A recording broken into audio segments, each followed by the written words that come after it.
जय हिंद दोस्तों। Current affair की इस वार्षिक सीरीज में आप सभी का स्वागत है।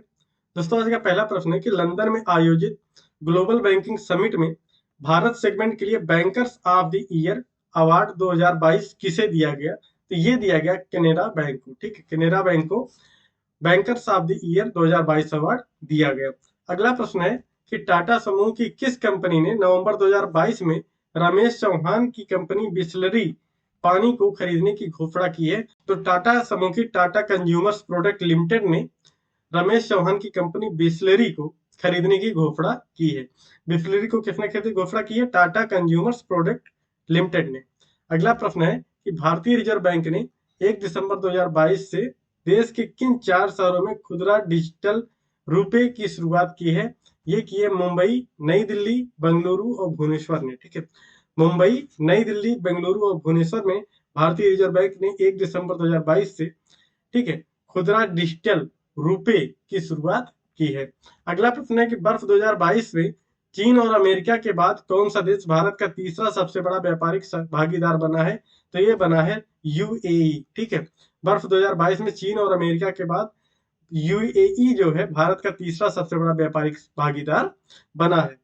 अगला प्रश्न है कि भारत सरकार का वह केंद्रीय मंत्रालय जो शीघ्र ही बुनियादी ढांचे को बढ़ावा देने के लिए भारत का पहला जमानत बांड बीमा उत्पाद लॉन्च करने जा रहा है? ये जा रहा है सड़क परिवहन और राजमार्ग मंत्रालय ने। ठीक है, सड़क परिवहन और राजमार्ग मंत्रालय शीघ्र ही बुनियादी ढांचे को बढ़ावा देने के लिए भारत का पहला जमानत बांड बीमा उत्पाद लॉन्च करने जा रहा है। अगला प्रश्न है, दिसंबर 2022 में कौन सा पेमेंट गेटवे यूपीआई पर क्रेडिट कार्ड का सपोर्ट करने वाला भारत का पहला पेमेंट गेटवे बनेगा? ये बनेगा रेजर पे। ठीक है, रेजर पे जो होगा वह भारत का पहला पेमेंट गेटवे बनेगा जो कि यूपीआई पर क्रेडिट कार्ड का सपोर्ट देगा। अगला प्रश्न है कि नवंबर 2022 में प्रदत्त व्यापार उत्कृष्टता पुरस्कार 2022 में किस प्लेटफॉर्म ने सर्वश्रेष्ठ प्रौद्योगिकी पहल पुरस्कार जीता है? तो ये जीता है मंथन ने। ठीक है, मंथन ने 2022 में सर्वश्रेष्ठ प्रौद्योगिकी पहल पुरस्कार जीता है मंथन ने। अगला प्रश्न है कि भारतीय स्टेट बैंक के बोर्ड ने 29 नवंबर 2022 को 2022-23 के दौरान इंफ्रास्ट्रक्चर बांड जारी करके कितने कितने करोड़ रुपए जुटाने के प्रस्ताव को मंजूरी प्रदान की है? यह है 10,000 करोड़। ठीक है, 10,000 करोड़ रुपए जुटाने की मंजूरी प्रदान की है। किस प्रकार? इंफ्रास्ट्रक्चर बांड जारी करके। ठीक है, इंफ्रास्ट्रक्चर बांड जारी करके 10,000 करोड़ रुपए जुटाने के प्रस्ताव को मंजूरी दी है भारतीय स्टेट बैंक ने। अगला प्रश्न है कि रिलायंस इंडस्ट्री लिमिटेड आरआईएल ने किस राज्य में भारत का पहला मल्टी मॉडल लॉजिस्टिक पार्क विकसित करने की घोषणा की है? तो ये की है तमिलनाडु में। ठीक है, रिलायंस इंडस्ट्री ने तमिलनाडु राज्य में भारत का पहला मल्टी मॉडल लॉजिस्टिक पार्क विकसित करने की घोषणा की है। अगला प्रश्न है कि हाल ही में किस बैंक को अटल पेंशन फंड नियामक और विकास प्राधिकरण से राष्ट्रीय पुरस्कार प्राप्त है? तो ये प्राप्त है कर्नाटक विकास ग्रामीण बैंक। ठीक, कर्नाटक विकास ग्रामीण बैंक को अटल पेंशन फंड नियामक और विकास प्राधिकरण से राष्ट्रीय पुरस्कार प्राप्त हुआ है।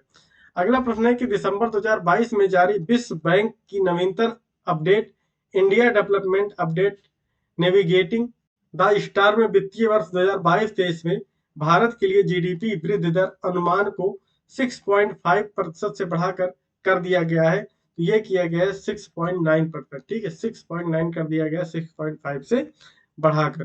ठीक है, विश्व बैंक के द्वारा।